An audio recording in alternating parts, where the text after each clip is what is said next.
নমস্কার বন্ধুরা, welcome back to live আড্ডা ফুটবল। তো বন্ধুরা, আরও একটা নতুন ভিডিওতে তোমাদের সকলকে স্বাগত জানাই। তো বন্ধুরা, ভিডিওটা শুরু করার আগে তোমাদের কাছে একটাই অনুরোধ, সেটা হচ্ছে যে আমাদের এই চ্যানেলে যা প্রথমবার তারা কিন্তু অবশ্যই আমাদের এই চ্যানেলটাকে সাবস্ক্রাইব করে পাশের বেল আইকনটি অল করে রাখবে, যাতে সবার প্রথমেই এরম খেলার আপডেট তোমাদের কাছে পৌঁছে যায়।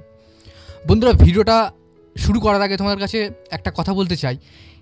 লিওনেল মেসি তিনি কিন্তু কলকাতায় আসছেন সল্টলেক স্টেডিয়ামে, যেখানে কিন্তু টিকিটের মূল্য প্রচণ্ড, এবং সেই টিকিট তোমরা যদি একদম ফ্রিতে পেতে যাও, অর্থাৎ এই আমার যে ভিডিও দেখছে তার মধ্যে যে কোনো একজন কিন্তু জিতে নিতে পারে একটা ফ্রি টিকিট মেসিকে দেখার জন্য। তো তার জন্য কী করতে হবে, তার জন্য ভিডিওর নিচে কিন্তু ভালো কমেন্ট করতে হবে, তার মধ্যে থেকে আমি কিন্তু চুজ করব এবং আমি গিভঅ্যাওয়ে করব, এবং একজনকে কিন্তু আমি এই টিকিট একদম বিনামূল্যে দেবো, এবং সে কিন্তু একদম গিয়ে মেসি সামনাসামনি দেখতে পারবে। তো যারা এখনও কমেন্ট করোনি, ভিডিওতে লাইক করোনি, অবশ্যই ভিডিওতে লাইক করে নিচে একটা কমেন্ট করে দাও।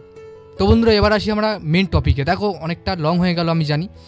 দেখো, এই মুহূর্তে সবথেকে বড় যে আগে খবরটা তোমাদের দিতে চাই, সেটা কিন্তু মোহনবাগানের কোচ হোসে মলিনা এবং দিমিত্রি পেতাতস। দেখো, দিমিত্রি পেতাতস এবং হোসে মলিনা তারা কিন্তু এই সিজনটায় লাস্ট হতে পারে মোহনবাগানের সাথে। হ্যাঁ বন্ধুরা, এটা কিন্তু একদম কনফার্ম আপডেট আমার কাছে এসছে যে এই হোসে মলিনা এবং দিমিত্রি পেতাতস এই দুজন কিন্তু মোহনবাগান এই সিজনের পর তারা কিন্তু মোহনবাগান ত্যাগ করতে পারে, এমনটাই কিন্তু খবর শোনা যাচ্ছে সম্প্রতি। দেখো, এই মুহূর্তে অনেকে আমাকে মেসেজ করবে, অনেকে আমাকে বলবে যে দাদা এটা কিন্তু ফেক খবর, এটা তোমরা ছড়িও না। তো বন্ধুরা দেখো, এটা কিন্তু আমার কাছে একদম কনফার্ম আপডেট, এবং আমি যেখান থেকে খবরটা পাই একদম পুরো 100% সোর্স থেকে খবরটা পেয়েছি। দিমিত্রি এবং মলিনার এই সিজনটা কিন্তু লাস্ট। তোমরা যাই বলো, এবং দিমি ফ্যান হও আর যাই ফ্যান হও, আমি নিজেই দিমি ফ্যান।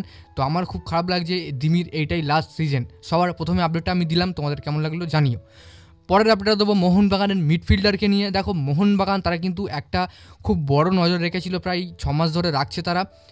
স্টুয়ার্টের চলে যাওয়ার পরে তারা কিন্তু ইউরোপের অনেক নানান রকম ক্লাব, নানান রকম লিগ থেকে কিন্তু তারা প্লেয়ার খুঁজছে, এবং প্লেয়ারটার মার্কেট ভ্যালু কিন্তু 4 থেকে 3 কোটি টাকার মধ্যে হবে এমন প্লেয়ার মোহনবাগান খুঁজছে।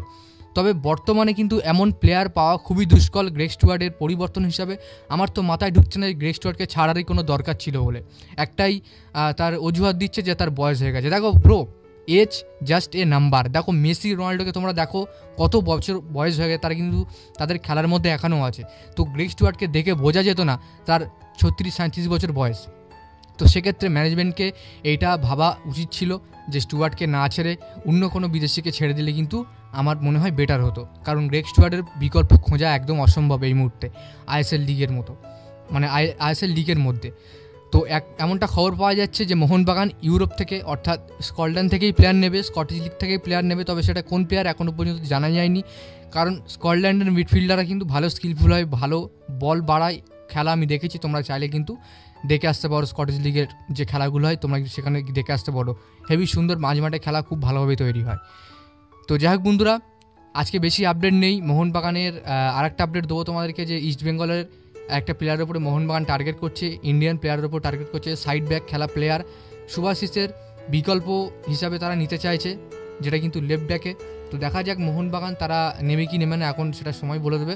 আমার তো মনে হয় না ইস্ট বেঙ্গল থেকে মোহনবাগান কোনো প্লেয়ার নেবে বলে, তবে এই রিউমারটা বেরিয়ে আসছে, যার কারণে তোমাদের সঙ্গে শেয়ার করলাম।